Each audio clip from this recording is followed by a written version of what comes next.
Okay guys, meron tayo rito nga Mitsubishi Montero Sport 2010 model. Yan. Ang problema nito guys, ang sabi ng may-ari, lumalagitik-lagitik daw yung starter. Kapag pinaandar nila, lumalagitik-lagitik lang daw guys. Yan. Bali ito guys yung mga may-ari. Yan, si sir. Tapos si sir at saka si ma'am. Bali sir, taga-saan po kayo sir? Sariaya. Sila sir, galing pa ng Sariaya, Quezon, dumayo sa shop natin para ipacheck tong Mitsubishi Montero nila. Yan, ma'am. Yan si ma'am. Ito naman si sir. Bali, magkakamak-anak po kayo. Ito, magbayaw pala sila sir sa ma'am. Yan, bali, testing muna natin sir. Yan. Sir, paki-start nga sir. Yan, sila sir, dumayo sa shop natin. Ang problema na ito guys, lumalagitik-lagitik lang daw. Yan, testing muna natin guys. Sana lumabas ang sira para ma-check natin. Patay sir. Start. Okay. Patay. Start. Yan. Sige sir, okay na sir. Bali, ngayon guys, okay siya ngayon. Pero sir, ano yan, kapag mainit ang makina, doon siya lumalabas ang problema o wala namang pinipiling oras? Pagka malamig, ano ba unang start sa umaga, yun, maraming click na Click. Tapos, pag mainit sir, may time din na nakiklik dan din. Ibig sabihin sir, talagang starter ang sira. Yan. Bali, ito guys, ang gagawin natin dito, start muna natin ulit. Tapos, testing muna natin guys, yung charging nga. Lagay mo nga itong voltmeter natin. I-double check muna natin guys kung kumakarga siya na maayos.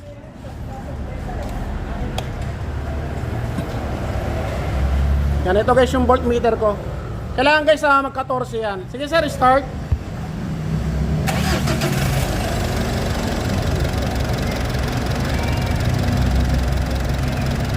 Yan guys, nagpusa siyang tumaas. Sir, paki-ilaw aircon. Ilaw at aircon. Headlight po. Headlight. Saka aircon. Aircon po. Aircon sir. Yan, bali guys, naka-headlight na. Yan, tapos yung compressor, naka-engage siya. Kita rin.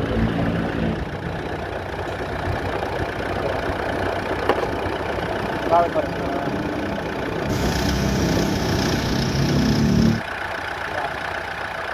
Yan guys, bali kung magkano yung niya, yung compressor. Medyo malayo lang guys. Yeah. So, ang charging niya 14. Yan. Sige sir, pakipatay na lahat. Yan, ang gagawin natin dito guys, ibababa namin yung starter motor kasi sabi naman ng may-ari, lumalagitik-lagitik. Lalo na guys, sir, kapag mainit sir, talagang lumalagitik siya. Wala talagang pinipiling oras. Para kapag umaga sir, madalas. O may Tulad kahapon, nagpunta kami ng SNR, nagtagal dun. Tatangal, lagitik lang ba sir o umiikot naman? Lagitik lang. Pero pag mainit sir, ganun din. Minsan, ayun. Ibig sabihin guys, talaga may problema yung starter niya kasi wala nang pinipiling oras. Bali ito guys, kumakarga naman yung alternator niya. So ibig sabihin na hindi lobat ang battery niya. Na-check naman natin yung charging niya, okay naman.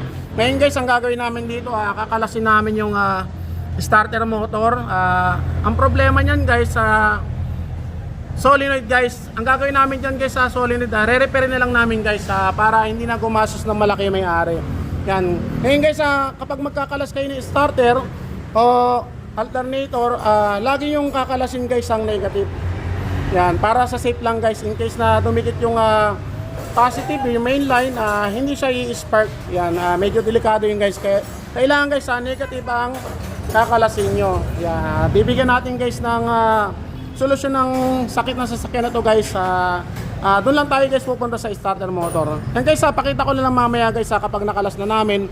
Kasi hindi ko na guys pinapakita kung paano to kalasin kasi medyo maselan to guys. Hindi natin pwedeng madaliin kasi baka may tamaan tayo sa ilalim sa mga wire sa transmission, mga sensor. Kaya papakita ko na lang guys sa inyo kung paano yan re-repairin, kung paano yan natin susolusyonan tong starter motor.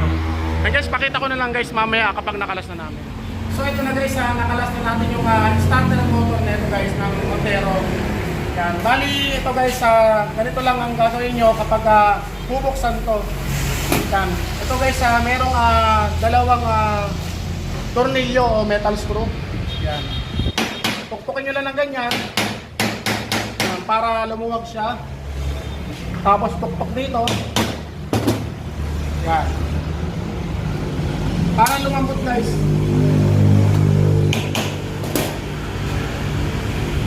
Ito guys, huwag niyong makakalimutan na hindi ibalik to kasi ground niya ng carbon brass holder. Yan, dito yan guys. Kailangan nakakabit yan. Tapos meron dito guys na dalawang tornilyo. Yan. Bali, cheese na T-rails. Pwede rin nilabi guys kung wala kayong T-rails.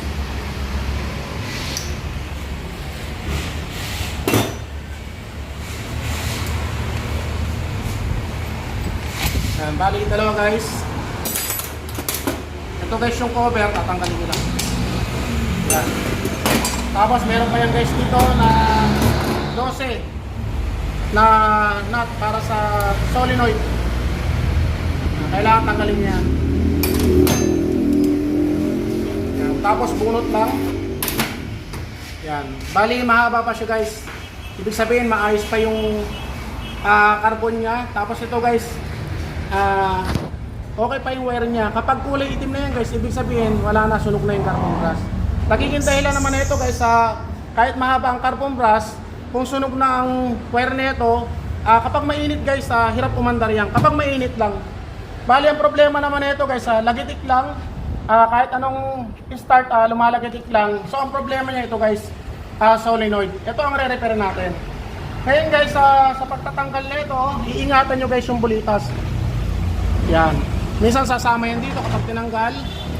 Minsan naman naiiwan yun. Yan, ganito yan guys. Yan, tatanggalin nyo lang to. Ito guys yung bulitas. Ito guys, pakinggan nyo ha. Yan, kukunin nyo. Kapag nagawa nyo na yung starter motor kung anong sira, ito guys, iingatan nyo to. Kailangan mailagay yan sa gitna. Yung bulitas. Huwag nyo ilalagay guys dito sa gilid. Katulad yan guys, kapag napunta yan sa gilid at umikot yan, kakalang yan guys. Ito, nawawasak yan guys. Yan, kapag nawasak yan guys, siyempre, bibilis ang tibok ng puso nyo kasi alam nyo nang bibili kayo ng buong starter motor. Yan, sa mga nagdi-DIY guys, ingatan nyo yan. Yan. Kapapansin nyo yan guys, iingay yung pag-start ng makina nyo. Ibig sabihin na yan, tumama yung bulitas na yan. Kailangan guys, nandito yan sa loob. Yan, nandun mismo. Okay guys, ayan, iingatan nyo siyempre para hindi mawala. Kasi kapag wala yan, kakalog to guys. Kumakalog yan kapag walang bulitas. Yan. Ngayon guys, dito na tayo sa punto. Ito ang sira. Yan. Tatanggalin nyo lang yan guys. Kapag wala kayong impact wrench, ang gagawin nyo, pagpukin nyo lang ulit. Yan. Bago nyo iikotin ang Phillips screw. Boss, may lang. Yan, ito guys, natanggalan natin. Yan, bali dalawang tornilyo. Ayun guys, ito ang sira. Yan yung contact nito guys sa loob. Hindi na siya nagpapang-abot kaya lumalagitik lang siya guys. Yan, ganito guys ang gagawin nyo. Tatanggalin nyo muna guys yung hinang yan. Katulad nito.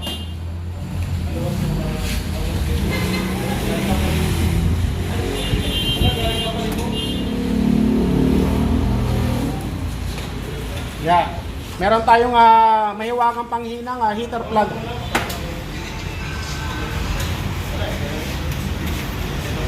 Kaya yung pansungkit natin kanina. Yan, kailangan guys matanggal yung hinang. Yan, kapag alam nyo nang malambot na yung led, ipokpok nyo lang. Yan. Ibig sabihin, tanggal na yan guys. Yan. Tapos ito rin guys yung kabila.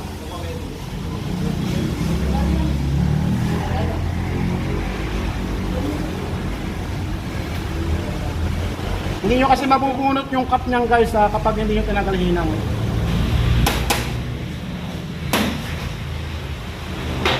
Yan, okay na guys. Kailangan guys hindi siya nakakapit. Kasi kapag binunot yung cap niyan at naputol ang wire niyan, wala na, bibili na kayo ng solenoid. Yan. Tapos ito guys, kung paano nyo tinanggal, tulad nito, nandito yung galing ng susip sa start, dito yung nakalagay. Kailangan yung dalawang wire ang nakalagay rito. Yan, double wire yan guys. Yan, yung kabila, single.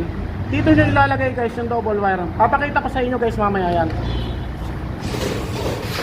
Yan yun guys, kailangan natin ng gato, syempre. Yan.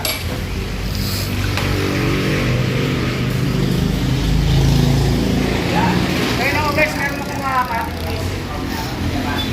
Yan. Kailangan natin ibuka to guys. Paikot. Ibubuka natin yan guys para mabunot natin yung cut.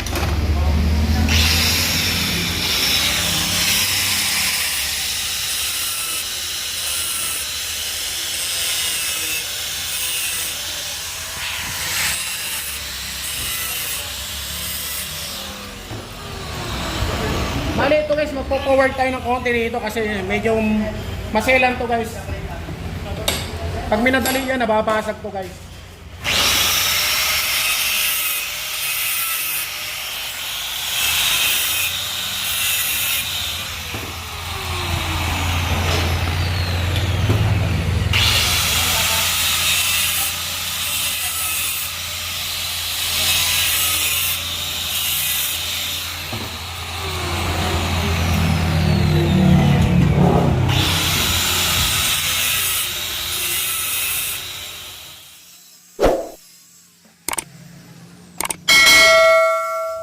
Ito guys, tatanggalan natin yung mga yan, nalagarian na natin o nakating dis na natin pala, lagari tuloy. Ito guys, pwede yung gamitan guys dito yung alagari. Kung wala kayong cutting disc, lagari ang gamitin nyo. Yan, ganito magpuka yan guys. Kailangan nyo ng flat screw. Yan, susukitin nyo lang.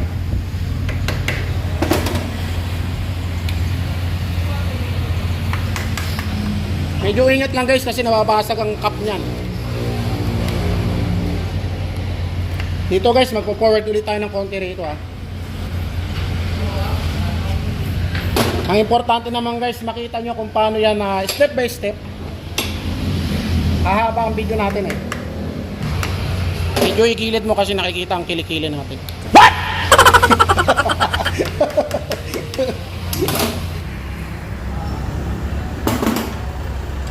Bali ito na guys, natanggal na natin yung labi o naiangat na natin. Ngayon, ganito guys magtanggal nyan. Yan, lalagyan nyo ng nut. Pupukin nyo lang. Yan. Tapos kabila naman. Kailangan guys, naka to hindi nakakapit tong hinang na to Yan, kasi masisira yung guys, wire. Yan. Ito guys, ang sira niyan nasa loob. Yan. Sir, ito. Yan guys, sobrang dumi. Yan. Tapos itong contact niya, sobrang dumi. Yan. Tapos ito guys, yung sinasabi ko. Yan. Bali, dalawang wire. Ito, single. Yung dalawang wire, dito nyo ilalagay guys. Kasi kapag nagkabaliktad kayo niyan, kapag kinabit nyo yan ito, kapag kinabit nyo sa battery mismo to, meron siyang konting spark. Ang mangyayari yan guys, malolobat ang battery yung na magdamag. Kailangan guys, hindi kayo magkakabaliktad dyan. Yan. Yung dalawang wire dito. Tapos ito guys, ang gagawin nyo, nasa na yan? Ang pangsungkit natin. Ganito guys, susungkitin nyo lang to. May pibre yan guys, iingatan nyo lang. Yan. Bali ito yung lock. Ito guys yung fibra. Babataas yan. Yan. Tapos ang gagawin nyo, hindi nyo nagagamitin to. Yung kabila ang gagamitin nyo. Yung kabila. Yan. Tapos kung wala kayong ganito, lihang gamitin nyo.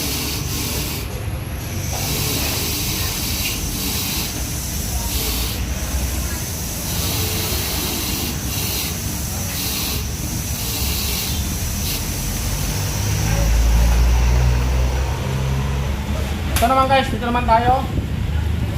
Yan, para matanggal nyo to, bubukbukin nyo.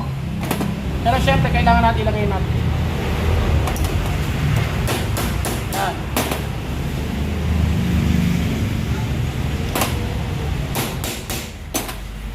Yan, kapag na umangat na, gamitan nyo ng cutter. Huwag nyo na ibabalik to guys ha, yung tatanggalin na to. Kasi yung ibang nagre-repair, binabalik pa yan. Diretso nut na yan. Yan. Tapos ito guys, lilinisan nyo.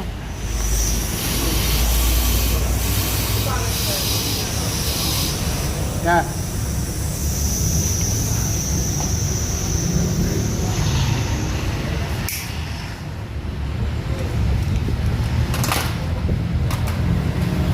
Parehas lang ang haba niyan guys.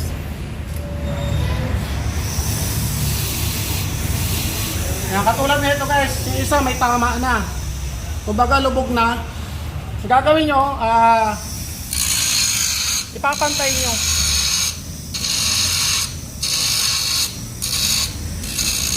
Yan, medyo mainit lang guys.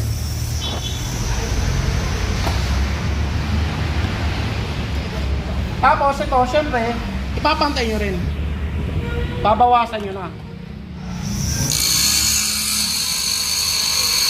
Pagtsagaan nyo lang guys, kung may grinder kayo.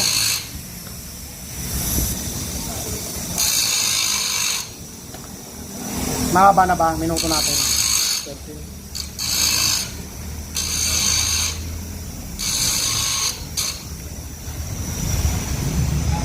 Yan guys, bali kailangan pantay na pantay.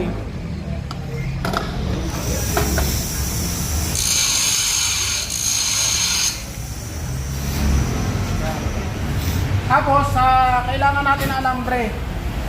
Yan guys ang ilalagay natin dito. Yan, para umangat siya. Pero kailangan bawasan nyo to. Yan, kasi hindi papasok yan kung hindi nyo babawasan.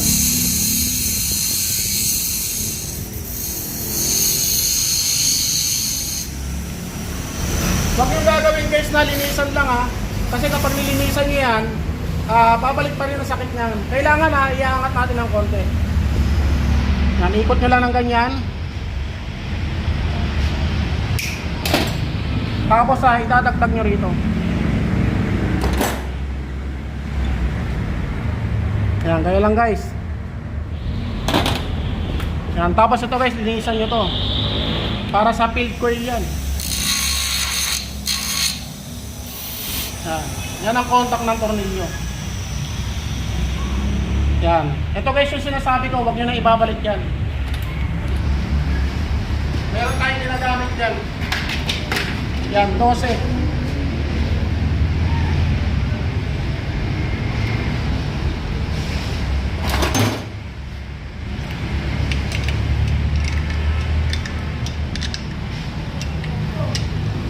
Yan, kaya lang guys, di ba? Hindi nyo na kailangan ibalik to kasi tatagilid pa yan pag binalik nyo to. Yan, tapos same process lang tayo guys. Yan ito, lalagyan ko rin yan. Tapos lilinisan namin ito lahat guys.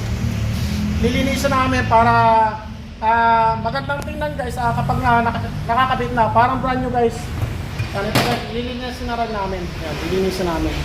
Yan, bali, pakita ko na lang guys mamaya kapag na-assemble ko na kasi ito guys, meron pa akong ginagamit itong pandikit. Yung ito guys, ANT na epoxy. Hindi yan pwede guys na basta iipit nyo lang. Kailangan guys naka-epoxy para hindi siya pasukin ng tubig. Yan, bali, ganun guys, bubuhin ko na, pipinturahan namin. Pakita ko na lang guys mamaya kapag testing na namin, ikakabit na namin sa makina. So ito na guys, okay na. Yan, buo na natin yung starter motor. Yan, kita-kita naman guys, parang brand new.